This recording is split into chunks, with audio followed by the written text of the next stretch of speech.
तो सभी को नमस्कार। आज की क्लास में हम देखने वाले हैं अंटार्कटिका महाद्वीप को, जो कि हमारा विश्व भ्रमण का जो अध्ययन हम कर रहे हैं मानचित्रों का, उसमें हमारा तीसरा महाद्वीप है। अंटार्कटिका महाद्वीप के बारे में चर्चा करते हैं तो सबसे पहले देख लीजिए कि अंटार्कटिका क्षेत्रफल की दृष्टि से विश्व का कौन से स्थान पर आता है? अभी 5वें स्थान पर आता है। विश्व में 5वें स्थान पर कौन आता है? 5वां महाद्वीप है, 5वां महाद्वीप है। और इससे पहले हमने 6ठे नंबर पर यूरोप को और 7वें नंबर पर ऑस्ट्रेलिया को देख लिया है। तो आज हम देखने वाले हैं अंटार्कटिका महाद्वीप को। तो सबसे पहले ध्यान रखिएगा, अंटार्कटिका महाद्वीप जो है ये कहाँ पर स्थित है? दक्षिणी ध्रुव पर स्थित है। दक्षिणी ध्रुव पर स्थित है महाद्वीप ये वाला। जिस प्रकार से हमारे पास में विश्व को हम देखते हैं, विश्व के मानचित्र को यदि हम देखें यहाँ देखिए सबसे पहले तो ये हमें जो बीच वाला क्षेत्र मिलता है ये भूमध्य रेखा है। भूमध्य रेखा जो कि इस पूरे विश्व को, पूरी पृथ्वी को दो भागों में बांटती है, जिसमें एक उत्तरी गोलार्ध होता है, एक दक्षिणी गोलार्ध होता है। इसमें जैसे जैसे हम ऊपर की ओर लाइनें खींचते जाएंगे इसे हम अक्षांश कहेंगे। इसे हम क्या कहेंगे? अक्षांश कहेंगे। इस अक्षांश में ये जो है यहाँ वाला 0 डिग्री अक्षांश है। तो जैसे जैसे बढ़ते जाएंगे 1 2 3 4 चलेंगे तो एक समय ऐसा आएगा जब हम 90 डिग्री उत्तरी अक्षांश पे पहुंच जाएंगे, 90 डिग्री नॉर्थ अक्षांश पे पहुंच जाएंगे। यह अक्षांश एक रेखा न होकर के, यह एक रेखा नहीं है, यह एक वृत्त के रूप में नहीं है। यह 90 डिग्री अक्षांश किसके रूप में है? एक बिंदु के रूप में है। हमारी जो पृथ्वी है वो गोल है, तो उस पर जो हम लाइनें ड्रॉ करते हैं ना, तो सबसे बड़ा वृत्त जो है वो कौन सा है? 0 डिग्री। यह 0 डिग्री हमारी पृथ्वी पर सबसे बड़ा वृत्त है। उसके बाद में धीरे धीरे वृत्त छोटे होते जाएंगे और एक समय ऐसा आएगा जब ऊपर जा करके एक बिंदु बन जाएगा, और वही बिंदु जो है वो कहलाता है नॉर्थ पोल। नॉर्थ पोल यानी उत्तरी ध्रुव। तो ऐसा का ऐसा दक्षिणी ध्रुव हमें कहाँ मिलेगा? दक्षिण में। तो इसका मतलब अंटार्कटिका कहाँ पर स्थित है? दक्षिण में स्थित है। पहली बात होगी, अंटार्कटिका की पोजीशन आपने देखी कि जो हमारे पास में 90 डिग्री साउथ है उसे हम कहेंगे दक्षिणी ध्रुव। अब ये 90 डिग्री, तो जहाँ पर ये 90 डिग्री लाइन गुजर रही है, अभी एक बार अपन मैप को खोल रखा है इसलिए हम इसको लाइन में ड्रॉ करते हैं, ठीक है। और जब हम इस पृथ्वी को गोल कर देंगे तो वो एक बिंदु बन जाएगा। तो ये जो लाइन जा रही है ये लाइन, और एक इधर से एक लाइन आती है जिसका नाम है 0 डिग्री देशांतर। ये ऊपर से नीचे की ओर जो लाइनें आती हैं वो देशांतर होती हैं, और इस तरीके से जो लाइनें जाती हैं वो क्या होती हैं? अक्षांश होती हैं। ये अक्षांश होती हैं। अब जहाँ पर ये 0 डिग्री लाइन और ये वाली 90 डिग्री जो है जहाँ पर आकर के मिलेंगी, उसी एरिया में जो हमें क्या मिलेगा? अंटार्कटिका महाद्वीप हमें वहाँ पर मिलेगा। तो इसका मतलब ये हुआ कि जो हमारा अंटार्कटिका महाद्वीप है वो दक्षिण में है।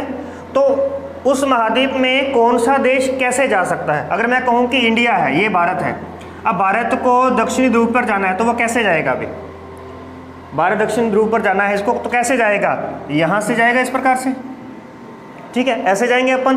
तो इसका मतलब ये अंटार्कटिका महाद्वीप भारत के एशिया के कहाँ है? दक्षिण में। अफ्रीका के कहाँ है? दक्षिण में। और साउथ अमेरिका के दक्षिण में। तो इस प्रकार से इन सब का जो दक्षिणी पॉइंट हमें वो यहाँ पर मिलेगा। तो देख लीजिए, ये ऑस्ट्रेलिया है, ऑस्ट्रेलिया से ऐसे आएंगे, ये कौन सा है? अफ्रीका। ये अफ्रीका हो गया। तो अफ्रीका और ऑस्ट्रेलिया इन दोनों के बीच में हमारा इंडिया है, और ये देखें क्या लिखा हुआ है? इंडियन ओशन, यानी कि हिंद महासागर। हिंद महासागर आ गया यहाँ पे, ठीक है। इस प्रकार से इधर हमारे पास में दक्षिणी अमेरिका है, ये जो एरिया है ये साउथ अमेरिका है, दक्षिणी अमेरिका। तो यहाँ तक बात हुई। तो इसका मतलब अफ्रीका के, ऑस्ट्रेलिया के और दक्षिण अमेरिका के बीच का जो पोर्शन है वो कौन सा है? अंटार्कटिका महाद्वीप है। एक बात ये होगी। अब अगर हम महासागरों की बात करें कि ये कौन कौन से महासागरों से घिरा हुआ है, तो एक बार फिर से देख लीजिए। सबसे पहले यहाँ बताएं, ये कौन सा महासागर है? ये प्रशांत महासागर है। ये कौन सा है बीच वाला?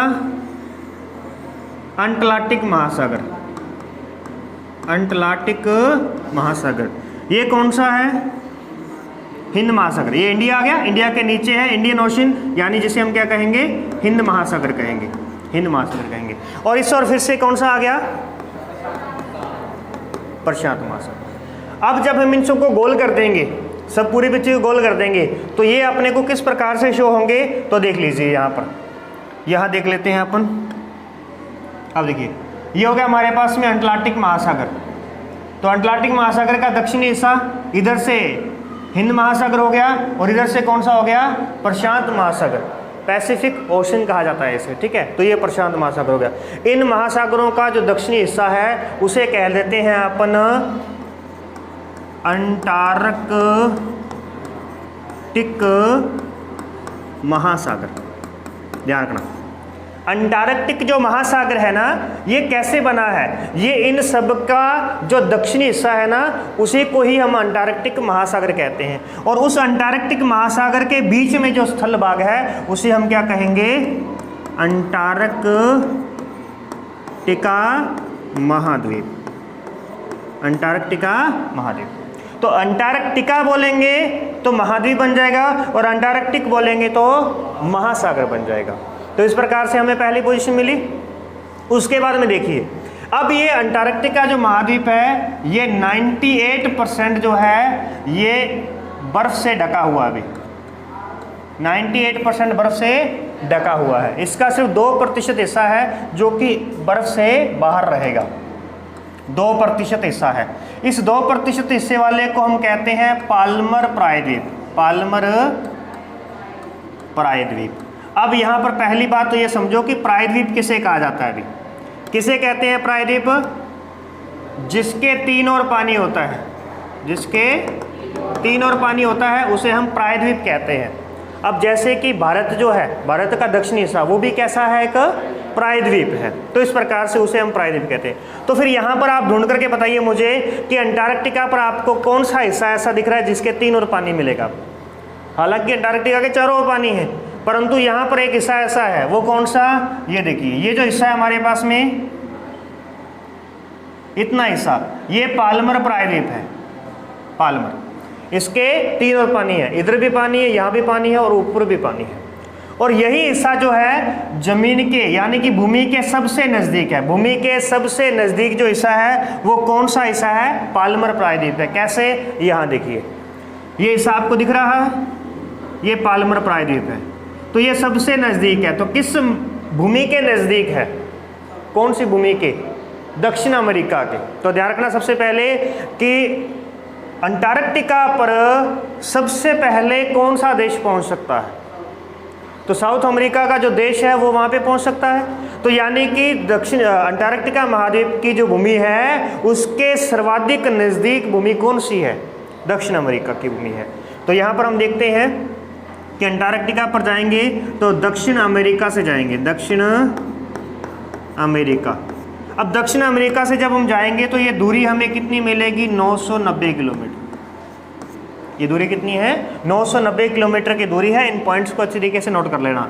तो दक्षिण अमेरिका का, अंटार्कटिका का तो कौन सा हिस्सा था अभी, अंटार्कटिका का तो कौन सा हिस्सा था, पाल्मर प्रायद्वीप था, प्रायद्वीप था। और इसका कौन सा हिस्सा है, अमेरिका का जो हिस्सा वो कौन सा हिस्सा है, तो वो हिस्सा है टेरा डेल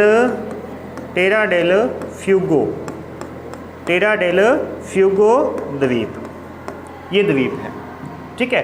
ये जो द्वीप है ये किसका है, दक्षिण अमेरिका का, टेरा डेल फ्यूगो द्वीप है। और अंटार्कटिका का कौन सा स्थान है, पाल्मर प्रायद्वीप है। तो ये दोनों की दूरी कितनी है, 990 किलोमीटर है। और यही स्थान है जो कि बर्फ़ से ढका हुआ नहीं है, बर्फ़ पिघली हुई है जहाँ पर। और इस प्रकार से 98% भाग इसका बर्फ़ से ढका हुआ है। अब 98% भाग जब बर्फ़ से ढका हुआ है तो इसे अंतरिक्ष से देखा जाए तो ये कैसा दिखेगा, श्वेत। तो इसे हम कहते हैं श्वेत महाद्वीप, इसे हम क्या कहते हैं, श्वेत महाद्वीप कहते हैं।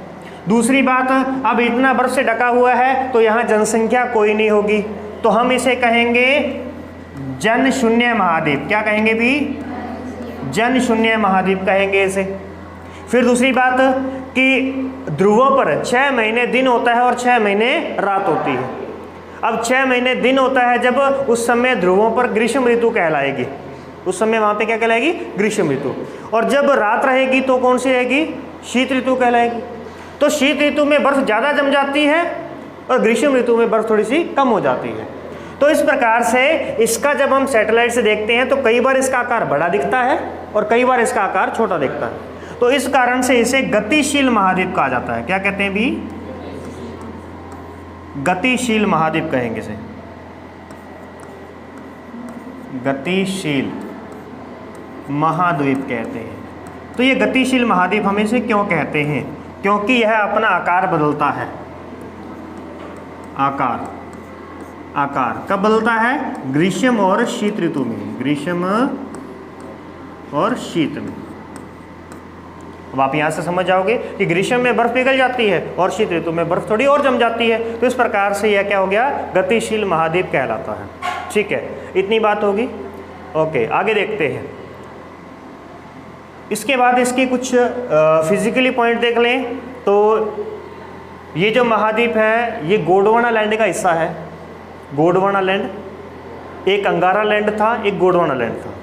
अंगारा लैंड से कितने महाद्वीप निकले थे? अंगारा लैंड से अंगारा कितने? 3 महाद्वीप निकले से अंगारा लैंड से। और गोंडवाना से कितने? गोंडवाना कितने महाद्वीप निकले हैं अभी?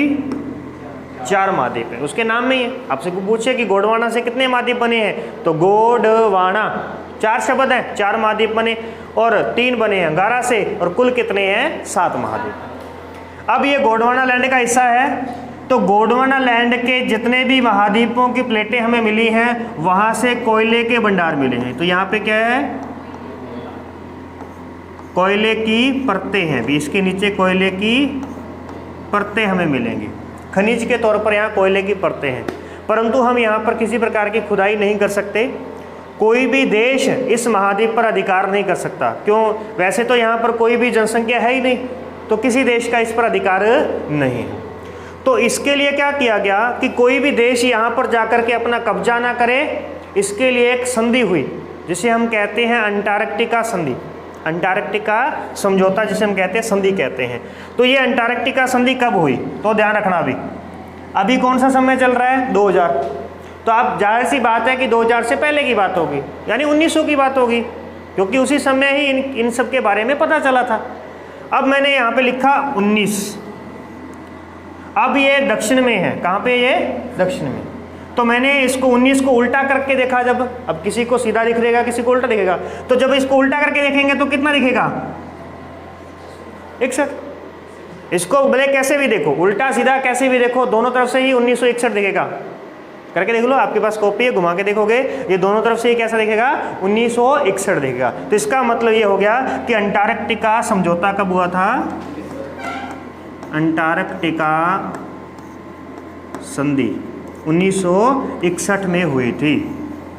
1961 में हुई थी। इस संधि के तहत देशों में जो समझौता हुआ उसमें ये रखा गया कि इस महाद्वीप का जो प्रयोग किया जा सकता है वो केवल और केवल वैज्ञानिक दृष्टि से किया जा सकता है। वैज्ञानिक जो हमारी खोजें हैं उनसे संबंधित हम यहाँ पे कर सकते हैं। यानी आप कोई भी देश यहाँ पे अपनी प्रयोगशाला बना सकता है, उसमें वो अनुसंधान कर सकता है। अनुसंधान यानी कि रिसर्च कर सकता है। तो इस प्रकार से इसके बारे में ये समझौता हुआ। तो अगर ये कोई भी देश यहाँ पे समझौता कर सकता है, मतलब कि कोई अनुसंधान कर सकता है, तो हम भी करके देखेंगे ना। तो फिर भारत ने अपना पहला अनुसंधान कब किया था अभी यहाँ पे?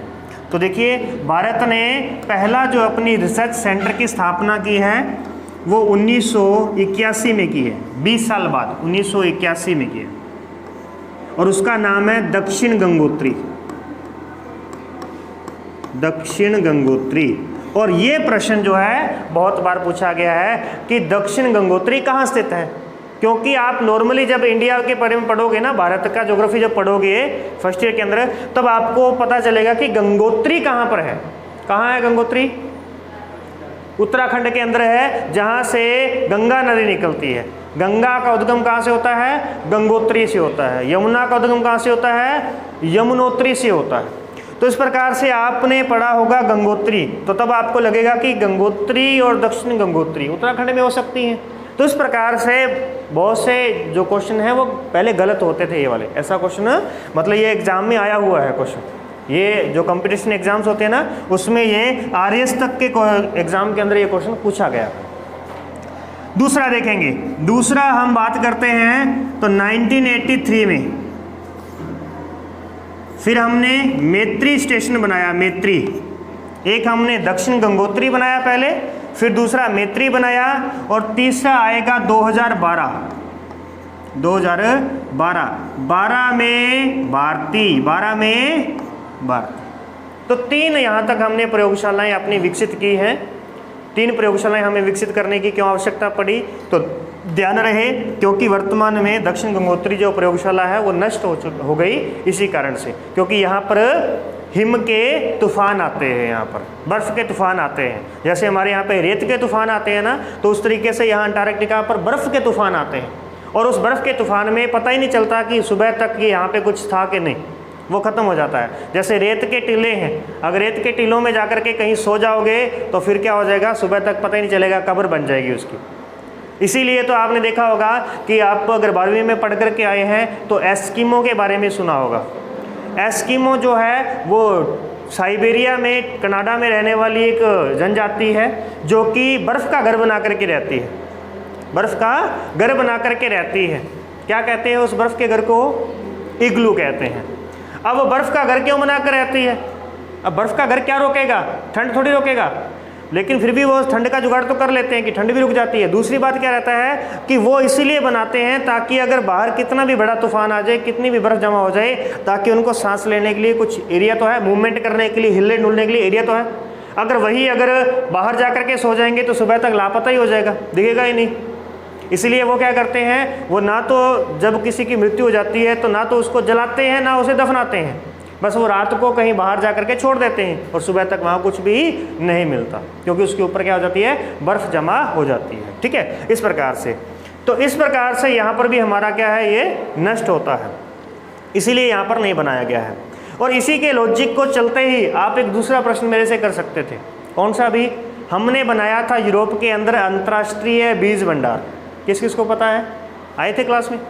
अंतर्राष्ट्रीय बीज भंडार हमने बनाया था नॉर्वे में। वो हमने क्यों बनाया है, देखो बीजों को स्टोर करने के लिए। अपन कोई भी चीज़ को स्टोर करते हैं तो किस में रखते हैं, अभी फ्रीजर में रखते हैं ना। एक फ्रिज होती है, एक फ्रीजर होती है, जिसको लंबे समय तक स्टोर करना है उसे फ्रीजर में रखा जाता है। तो इसीलिए वैज्ञानिकों ने सोचा कि अगर आज नहीं तो कल यहाँ परमाणु युद्ध हो गया तो ये पूरी पृथ्वी पर मानव जाति नष्ट हो जाएगी, जितने भी जीव जंतु हैं वो नष्ट हो जाएंगे, पेड़ पौधे नष्ट हो जाएंगे। तो हमें दोबारा से जीवन शुरुआत करने की, मान लेते कि कोई नई कहीं ना कहीं से प्रजाति का उदय हो जाए तो फिर वो कैसे नया जीवन शुरू करेगी। तो उसके लिए उन्होंने पहले से क्या बना रखा है, एक बीज भंडार बना रखा है। वो ठंडे प्रदेश में बना दिया कि अगर मान लो वहाँ पे फ्रीजर ख़राब भी हो जाएगा ना तो बाहर ठंड होने की वजह से वो फिर भी जमा रहेगा।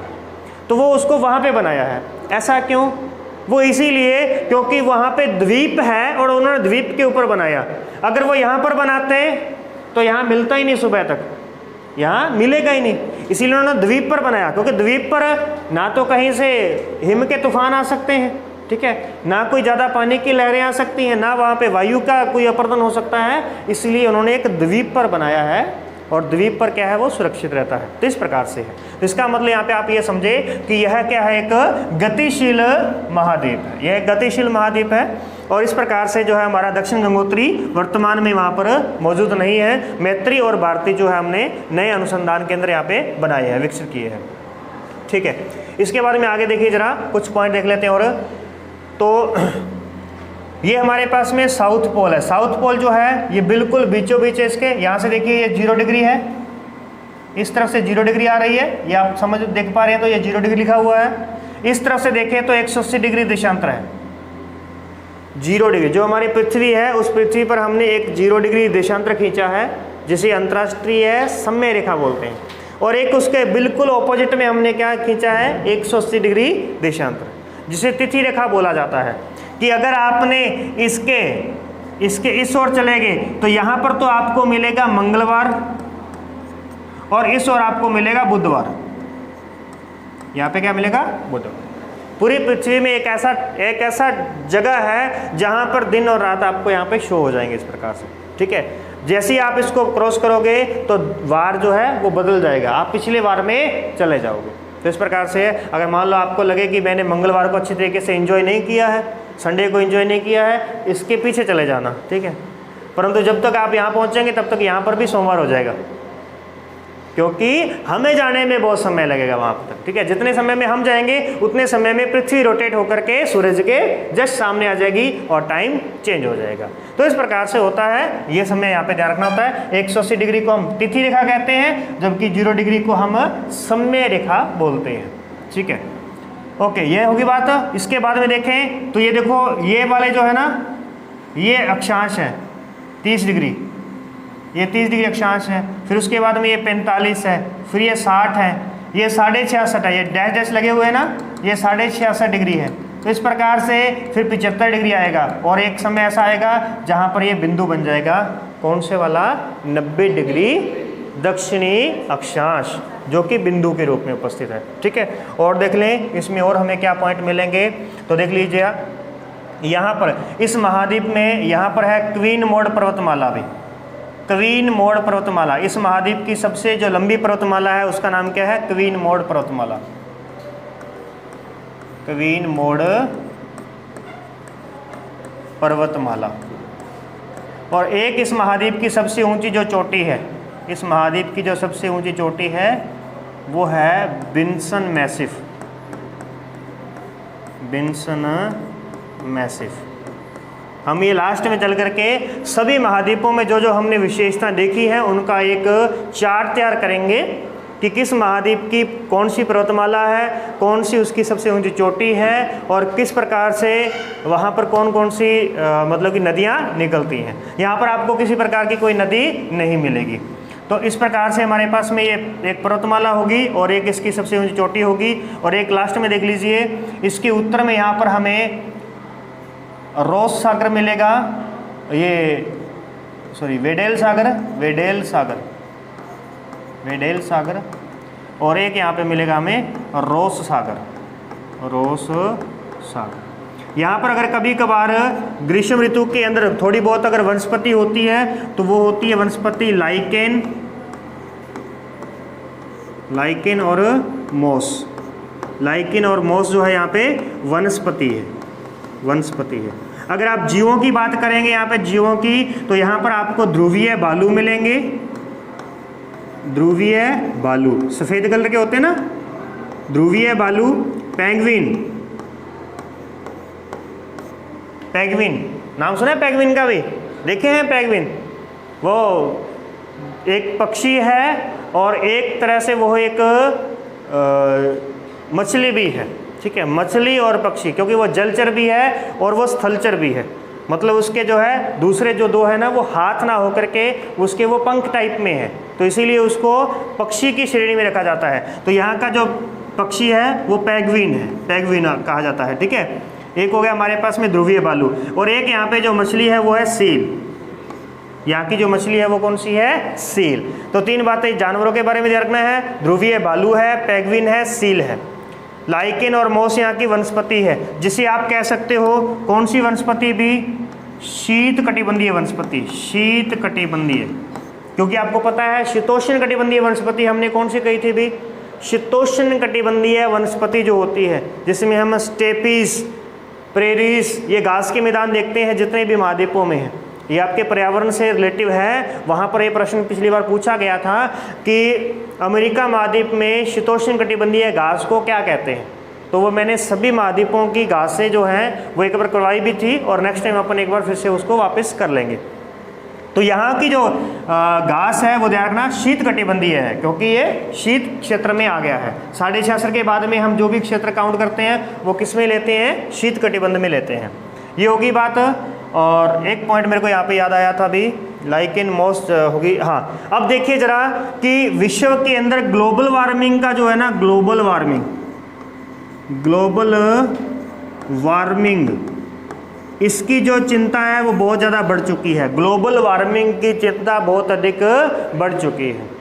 अब ग्लोबल वार्मिंग कैसे होता है कि वातावरण के अंदर CO2 की मात्रा बढ़ने के कारण, CO2, मीथेन और CFC, क्लोरोफ्लोरोकार्बन, ठीक है, इनके बढ़ने की वजह से क्या हो रहा है कि हमारे पृथ्वी का टेम्परेचर बढ़ रहा है। क्योंकि हमने CO2 गैस को देखा कि जो CO2 गैस होती है ना, ये एक छत का काम करती है, एक कांच का काम करती है। उस कांच में से सूरज की किरणें आ तो सकती हैं, परंतु पृथ्वी से वापस नहीं लौट सकती। अब जब कोई चीज़ अपन कैद कर लेते हैं तो फिर कैद होती जाएगी, तो इस एरिया का टेम्परेचर जो है वो बढ़ा देगी। तो इस प्रकार से अगर टेम्परेचर बढ़ जाएगा यहाँ का, तो इसकी जो ज़मीन है यहाँ की वो अनउपजाऊ हो जाएगी। तो इस प्रकार से तापमान बढ़ने की वजह से, हमारे पूरे स्थल मंडल के गर्म होने की वजह से क्या हो रहा है, तापमान बढ़ेगा, और तापमान बढ़ने से ये ग्लेशियर पिघलेंगे। ग्लेशियर में से क्या होगा, पानी, ये जो ग्लेशियर यानी बर्फ़ है वो पिघलना शुरू हो जाएगी।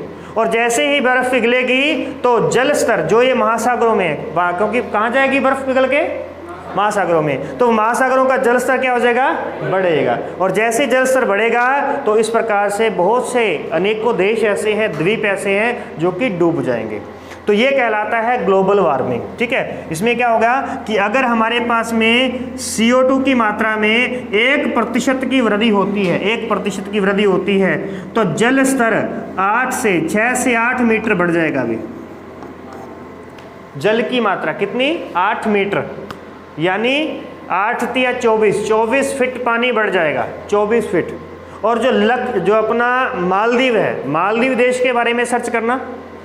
मालदीव ने अपने आप को, बहुत ही छोटा सा देश है, उसने अपने आप को इतने अच्छे तरीके से एनवायरनमेंट दिया ना उसने, वो हालांकि समुद्र तल से 1 ही मीटर ऊंचा है, समुद्र तल से 1 ही मीटर ऊंचा है। अगर 1 मीटर भी पानी बढ़ गया तो मालदीव खत्म, लेकिन फिर भी वो उस कंडीशन में अभी तक तैयार है, उसकी लहरों से लड़ता है। कैसे, उसने पता क्या किया है, वहाँ पे अगर आप देखो तो उसने लकड़ी के घर बना रखे हैं पानी के ऊपर, ठीक है। वो पर्यटकों को यानी कि अपनी ओर आकर्षित करता है, और उसका जो देश चलता है ना, वो पर्यटक उद्योग से चलता है, पर्यटन उद्योग से अपने देश को चलाता है, अपने देश की अर्थव्यवस्था को। क्योंकि उसके पास देखो छोटा सा देश है, एक छोटा सा देश, आप इस प्रकार से मान के चलो कि मान लेते हैं ये अपना पूरा जालोर जिला मान लेते हैं, जालोर के साथ में थोड़ा बहुत जोधपुर और ये बाड़मेर का इलाका ले लेते हैं। इतना बड़ा अगर हमारे पास में कोई क्षेत्र होगा तो हम उस पर क्या क्या लगाएंगे भी, हम उस पर क्या क्या कर सकते हैं, उद्योग लगाएंगे तो हमें कच्चा माल भी तो मिलाना पड़ेगा, और हमारी इतनी बड़ी अर्थव्यवस्था नहीं है कि हम बड़े बड़े जहाज़ बनाएं और कच्चा माल दूसरे देशों से लेकर के आएँ।